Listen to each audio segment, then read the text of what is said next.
So, Mr. Attorney General, let's talk about your upcoming race. I mean, a lot of people have been jumping into the fray, as I mentioned, of this position. We heard a couple of weeks ago that George P. Bush will be going head on against you. Some other names are throwing their hat in the ring as we speak, evidently. How are you feeling about all of this? Well, it's not unusual in Texas. Last time I was one of the few that didn't have a primary in Texas. We have almost 29 million people, and it's not unusual. The governor typically has competition. The lieutenant governor in the past had competition.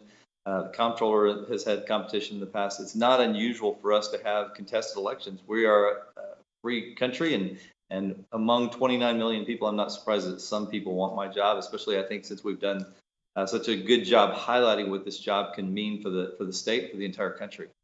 Sure. So, specifically when it comes to Mr. Bush, who is going up against you, how do you see yourself as a different candidate than him? I mean, he, in this situation, he is sort of marketing himself as the lone Bush who is sort of in Trump's corner. You obviously have been a big fan and supporter of the former president. How do you two differentiate in terms of what you are offering the people of Texas?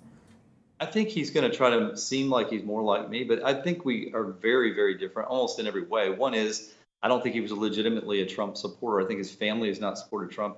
He did it at the last minute because he was chair of Victory, which was our entire statewide effort to elect everybody, including the president. He finally got on board very late.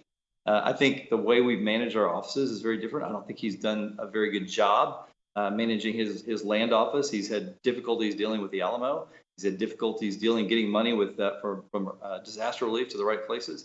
It's been a hard job for him. He's moving out of that, trying to go to a more difficult job. This job's much bigger, has a much bigger budget, and has a bigger impact. And we're also very different. I think I'm much more conservative than he is. He tends to be from the more moderate liberal wing of the party, and that's okay. That's the competition. Let us talk about our ideas. Let's talk about what he's done. Let's talk about what I've done. And I look forward to that debate because I think what we've done over the last 7 years, suing the Obama administration, the Biden administration, taking on big tech, what we dealt with, giving people freedom during COVID, I think the people of Texas appreciate that.